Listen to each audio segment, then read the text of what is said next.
Mobile कब चलाऊंगा, reel कब देखूंगा, ट्रेंडिंग चीजें कब देखूंगा, दोस्तों के साथ घूमना है सर, बाइक चलानी है सर, पापा के साथ मार्केट जाना है, मम्मी के साथ सब्जियां लेने जाना है और ना जाने कितने कितने। तो ये सारी चीजें भूल जाओ बेटा, अपने आप को आग में झोंकना पड़ेगा। 1 महीने बाद, 2 महीने बाद जब एग्जाम खत्म हो जाएगी तो फिर सो लेना 10-10, 12-12 घंटे, कोई तुम्हें कुछ नहीं बोलने वाला। तो हेलो मेरे एमपी बोर्ड के चीतो, स्वागत है आपका इस YouTube वीडियो पर, जहां पर आपको आज मैं कोई भी टॉपिक पढ़ाने नहीं वाला हूं, ना ही आपको कोई लेक्चर देने वाला हूं और ना ही किसी तरह का कोई भाषण देने यहां पर आया हूं। मैं आपके भविष्य की दिशा और दशा बदलने आया हूं। ये लास्ट महीना जो हमारी एग्जाम के लिए बचा हुआ है, आज हम इस वीडियो के माध्यम से उसकी स्ट्रेटेजी जानेंगे कि आखिर 1 महीने में हम ऐसा क्या कर ले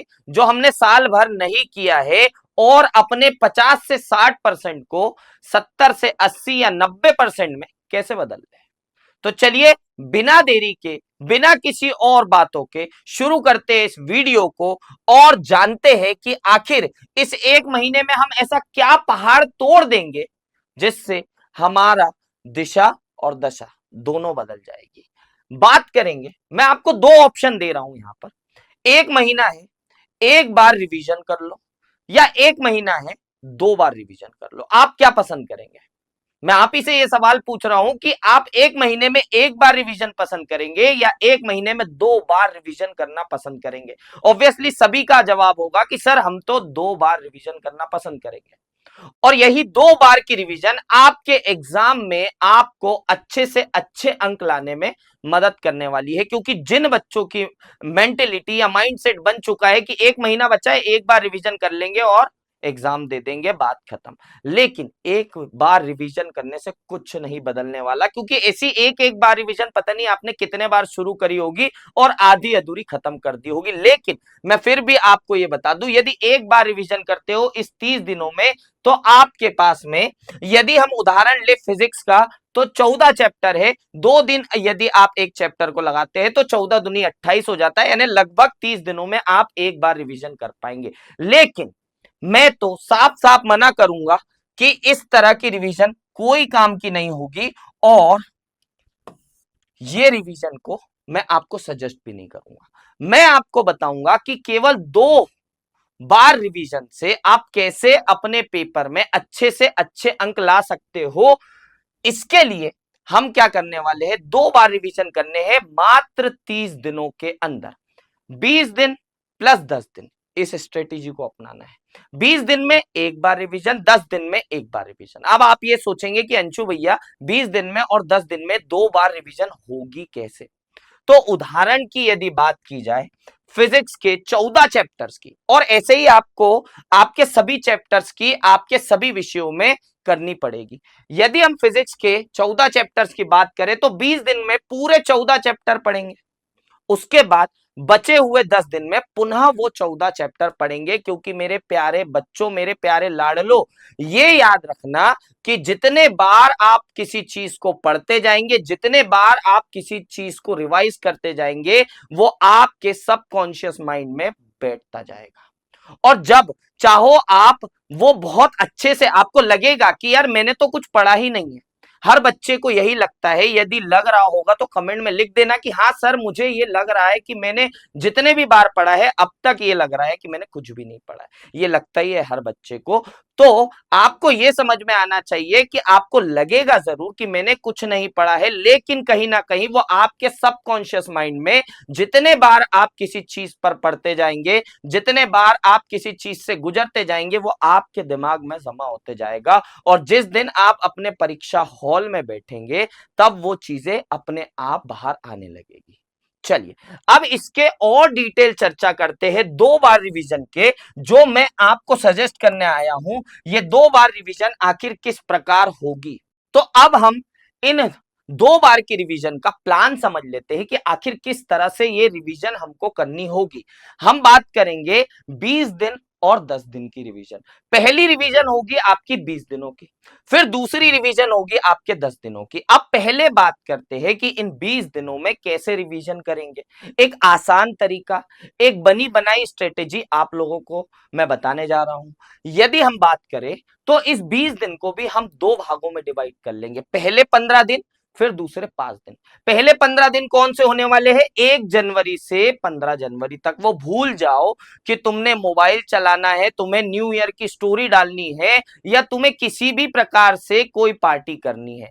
ये नया साल हर साल आएगा, लेकिन ये 12वीं वाला साल हर साल नहीं आना चाहिए। ये कलंक नहीं लगना चाहिए कि एक साल में अच्छे परसेंट नहीं बन पाए, ठीक है? वरना शर्मा जी का बेटा, शर्मा जी खुद और पता नहीं कितने कितने रिश्तेदार आकर के ये कलंक तो जरूर लगाएंगे कि आखिर कर क्या लिया इसने, ठीक है? बात करते हैं 15 दिनों की रिवीजन की। 15 दिनों में हम 1 जनवरी से 15 जनवरी तक करने वाले हैं ये रिवीजन। इसमें आपको क्या करना है? आपको इसमें कठिन अध्याय पढ़ने हैं, ऐसे कठिन अध्याय जो आपके बड़े भी लग रहे हैं और साथ ही साथ वही बड़े अध्याय आपके परीक्षा में ज्यादा अंकों के लिए पूछे जा रहे हैं। यदि हम बात करते फिजिक्स के अध्यायों की, तो विद्युत आवेश और क्षेत्र अध्याय 1, ठीक है, ये काफी बड़ा है और साथ ही साथ बहुत ज्यादा इंपॉर्टेंट है हमारी परीक्षा के लिए। अध्याय 2, 3, 4, 6, 7 और 9 और 10, इतने अध्याय इन 15 दिनों में पढ़ लो, क्योंकि ये बार बार परीक्षा में इससे ज्यादा अंकों से पूछा जाता है और ये कहीं ना कहीं बड़े हैं और कठिन लगते हैं बच्चों को। तो इन 15 दिनों में, इन ज्यादा दिनों में आपको इन अध्यायों को पढ़ना है। उसके बाद बचे हुए 5 दिन जो 15 जनवरी से 20 जनवरी के लिए हमने बना के रखे हैं, उन 5 दिनों में आपको आसान और छोटे अध्याय पढ़ना है। जैसे अध्याय क्रमांक 5 है अपना चुंबकत्व और द्रव, जैसे अध्याय 8वां, 11वां, 12वां, 13वां और 14, ये आपके सिलेबस के थोड़े आसान और थोड़े छोटे अध्याय है जो आप एक एक दो दो दिन में निपटा सकते हो।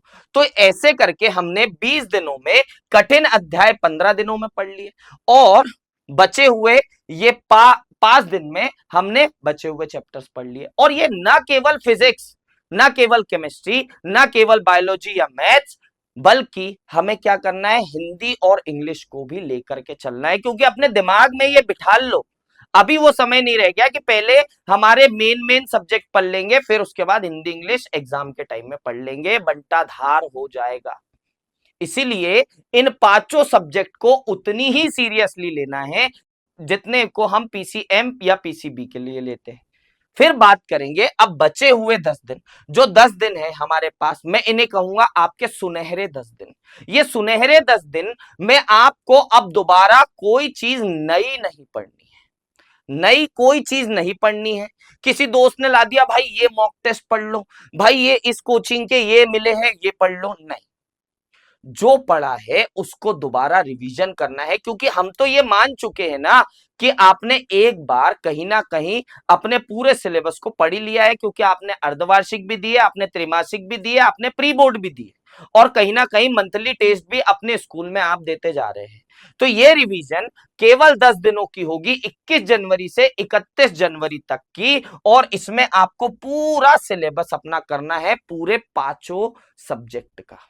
यदि मैं फिजिक्स की बात करूं तो अध्याय 1 से 14 पूरे पढ़ने हैं। यदि मैं बायोलॉजी की बात करूं तो 1 से 13 पूरे पढ़ने हैं। यदि मैं केमिस्ट्री की बात करूं तो 1 से 10 पूरे पढ़ने हैं, ठीक है? हमको अब 1 से 14 चैप्टर या 1 से 13 या 1 से 10 चैप्टर्स में क्या पढ़ना है? दोबारा से पूरी किताब तो तुम रट नहीं सकते हो, तो हमको केवल महत्वपूर्ण प्रश्न पढ़ने हैं। वो महत्वपूर्ण प्रश्न जो किसी अध्याय से बार बार बार बार अपने एग्जाम में पूछे गए, वो प्रीवियस ईयर प्रश्न, वो पिछले सालों के प्रश्न जो बार बार हमारे एग्जाम में रिपीट हो रहे हैं, ये सब आ जाएंगे आपके महत्वपूर्ण प्रश्नों की कैटेगरी में। और इनको इन 10 दिनों में आपको लिख लिख करके देखना है, क्योंकि एट द एंड हॉल में जाकर, परीक्षा केंद्र में जाकर आपको आंसर लिखना है। और जितने बार आप लिखने की प्रैक्टिस करोगे, आपकी हैंडराइटिंग, आपकी स्पीड, ये सारी चीजें भी आपको फायदा ही दिलाएगी। अब बात करते हैं कि सबसे ज्यादा सवाल जो बच्चों के मन में आता है, और जितने भी टीचर्स है अभी जो अरिविहान पर लाइव ले रहे हैं, वो हर एक टीचर यही पूछता है कि भैया, हमारा हर बच्चा ये सवाल करता है कि सर आखिर कितने घंटे पढ़ाई करनी है दिन में। तो चलो आओ आज इस राज से पर्दाफाशी कर लेते हैं कि आखिर कितने घंटे आपको पढ़ना पड़ेगा। तो मैं ये बता दूं कि अब इस युद्ध में जब आप आ चुके हैं, जब इस 12वीं के युद्ध के मैदान में आप 1 महीना दूर खड़े हैं, तो अपने आप को आग में झोंकना पड़ेगा। क्योंकि वीरों का गहना होता है कि वो युद्ध देख करके पीठ नहीं मोड़ा करते, वो युद्ध देख करके अपनी मयार में से तलवार निकाला करते हैं। तो अब बात करेंगे कि आखिर कितने घंटे पढ़ाई करनी है। अगर हम एक बेसिक चीज ले कि एक सब्जेक्ट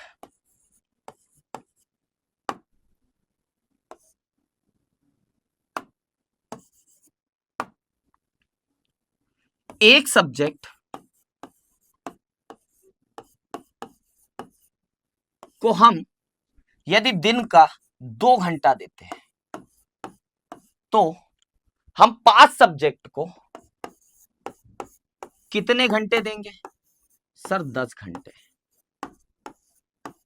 अब आप ये सोचेंगे कि सर 24 घंटे में से 10 घंटे यदि पढ़ाई करते रहूंगा तो मोबाइल कब चलाऊंगा, रील कब देखूंगा, ट्रेंडिंग चीजें कब देखूंगा, और पता नहीं क्या क्या कब करूंगा। दोस्तों के साथ घूमना है सर, बाइक चलानी है सर, पापा के साथ मार्केट जाना है, मम्मी के साथ सब्जियां लेने जाना है, और ना जाने कितने कितने काम है। तो ये सारी चीजें भूल जाओ बेटा, 1 महीने के लिए, केवल 1 महीने के लिए ये सारी चीजें भूल जाओ, वरना 15-20 दिन तक यदि आपने यही किया तो फिर अपने पेपर का, अपने रिजल्ट का सारी चीजें तुम भूल जाना। क्यों भूल जाना? क्योंकि फिर तुम्हें फेल होने से कोई नहीं बचा सकता है। तो हमें एक सब्जेक्ट को 2 घंटा देना है, इसका मतलब सीधा साफ है कि 5 सब्जेक्ट है, 10 घंटे देने पड़ेंगे। 24 घंटे होते हैं यार। यदि इस 1 महीने में 6 से 7 घंटे सो लिए, बचे हुए 10 घंटे पढ़ाई कर ली, तो कहीं कुछ नहीं होने वाला। 1 महीने बाद, 2 महीने बाद जब एग्जाम खत्म हो जाएगी तो फिर सो लेना 10-10, 12-12 घंटे, कोई तुम्हें कुछ नहीं बोलने वाला। अब बात करते हैं कि इन घंटों को, इन 10 घंटों को कैसे डिवाइड किया जाए कि वो अपने काम आए। तो यदि ये आप अपने ऊपर छोड़े कि सुबह मैं लगभग 3 घंटे पढ़ लूं, दोपहर में 3 घंटे पढ़ लूं, यानी 6 घंटे मैंने पढ़ लिया है, और फिर शाम और रात के बीच वाला जो समय है उसमें मैं 4 घंटे पढ़ लूं, तो टोटल 10 घंटे यहां पर आपके निकल जाएंगे। और यदि कोई बच्चा चाहता है कि सर मुझे सुबह ज्यादा अच्छा समझ में आता है, तो इस 4 को बदल लो 3 से। रात में आप 3 घंटे पढ़ लेना और सुबह आप 4 घंटे पढ़ लेना। ये आप पर मैं छोड़ता हूं, लेकिन ये मत छोड़ना कि 10 घंटे ना पढ़ो, क्योंकि एक सब्जेक्ट के लिए 2 घंटा आपके पास है, उससे ज्यादा आप नहीं कर सकते, और उससे कम मैं करने नहीं दूंगा।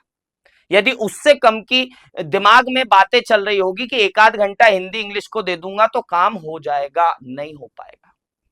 चलिए, तो ये सारी चीजें मैंने आपको बता दी है कि कितने घंटे पढ़ाई करनी है, प्रत्येक सब्जेक्ट को 2 घंटा देना है, और ये हिंदी इंग्लिश के साथ में, यानी 5 सब्जेक्ट आपके पूरे होने चाहिए। और हाँ, कई बच्चों के पीसीएम भी होंगे, है ना, बायोलॉजी और मैथमेटिक्स होगा साथ में एडिशनल सब्जेक्ट, तो 2 घंटा और बढ़ा लेना भैया, फिर 12 घंटे आपको मेहनत करनी पड़ेगी, क्योंकि आप वो वीर योद्धा हो जिसने एक और सीढ़ी चढ़ करके बोला है कि मैं सबसे सामने लड़ूंगा, है ना। तो मैथ्स को भी 2 घंटा देना पड़ेगा, बायोलॉजी को भी 2 घंटा देना पड़ेगा, और बाकी बचे हुए 4 सब्जेक्ट को 2-2 घंटे देने पड़ेंगे। चलिए, अब कई बच्चों के मन में सवाल आता है कि सर मैं कर तो लूंगा, मुझे कोई डर नहीं है, मैं जाग भी लूंगा, 10 नहीं 12 घंटे जाग लूंगा, 13 घंटे जाग लूंगा, पढ़ाई कर लूंगा, लेकिन मैं जितने बार पढ़ाई करता हूं मुझे सही सोर्स नहीं मिल पा रहा है कि मैं रिवीजन कैसे करूं, मैं सारी चीजें कहां से पढूं, कौन से ऐसे ट्रस्टेड सोर्स है जो मुझे एक बार पढ़ने पर विश्वासु हो जाए कि भैया मैं जो परीक्षा में लिख के आ रहा हूं यहां से देख करके वो सही होगा। तो भैया यदि आपके मन में ऐसा सवाल है तो आप अरिविहान द्वारा संचालित संभव 2.0 बैच 2.0 बैच ज्वाइन कर लीजिए। यहां पर आपको साइंस वाले बच्चों के लिए, कॉमर्स वाले और आर्ट्स वाले सभी बच्चों के लिए अरिविहान आपके लिए संभव बैच चला रहा है, जहां पर लाइव लेक्चर्स लेकर के टीचर हर एक डाउट हर एक सब्जेक्ट में क्लियर कर रहे हैं। साथ ही साथ उन लेक्चर्स के नोट्स आपको दिए जा रहे हैं जो कि इतने ट्रस्टेड है, जिससे एज इट इज यदि आप अपनी परीक्षा में उत्तर लिख करके आते हैं तो मजाल है कोई टीचर उसका मार्क काट ले। ठीक है, यदि आप ये करना चाहते हैं तो आप रजिस्टर्ड कर सकते हैं इस अरिविहान के संभव बैच में। चलिए और बात करते हैं अरिविहान के महा रिवीजन नोट्स की, क्योंकि कई बच्चों के डाउट रहते हैं कि सर ऑब्जेक्टिव कहां मिलेंगे, सर ऑब्जेक्टिव प्रश्नों का उत्तर कहां मिलेगा, सर बहुत सारे ऑब्जेक्टिव सवाल कहां मिल जाएंगे जिससे मेरे वो 1 मार्क वाले जो 30-32 मार्क रखते हैं मेरे हर एक सब्जेक्ट में उसकी तैयारी कर पाऊंगा। तो भैया आपके लिए अरिविहान लेकर के आया है महा रिवीजन नोट, जिसमें हर एक अध्याय के हर तरह के ऑब्जेक्टिव के उत्तर के साथ साथ यह भी बताया गया है कि इसमें इंपॉर्टेंट क्या है, याद कैसे रखना है, उसमें टिप और ट्रिक्स बताई गई है, और आप किसी ऑब्जेक्टिव को करते हुए गलती कहां कर देते हैं ऑप्शंस चुनने में, यह तक लिखा गया है।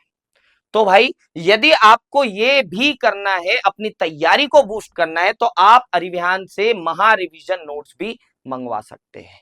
चलिए, तो यहां तक की बात जो मुझे लगता था कि मैं अपने प्यारे छोटे भाई बहनों से करूं, मेरे प्यारे एमपी बोर्ड के चीतों से करूं, ये सारी बात मैंने इस वीडियो में खत्म कर ली है। यदि वीडियो आपको अच्छा लगता है और आप तैयार हैं अपने आप को इस युद्ध की आग में झोंकने के लिए, यानी कि ये स्ट्रेटेजी फॉलो करने के लिए, तो कमेंट बॉक्स में लिख देना कि हाँ अंशु भैया मैं तैयार हूं। तो चलिए मैं मिलता हूं आपसे किसी अन्य इंफॉर्मेटिव वीडियो में, तब तक के लिए बने रहिए अरिविहान के साथ। टाटा बाय बाय, जय हिंद।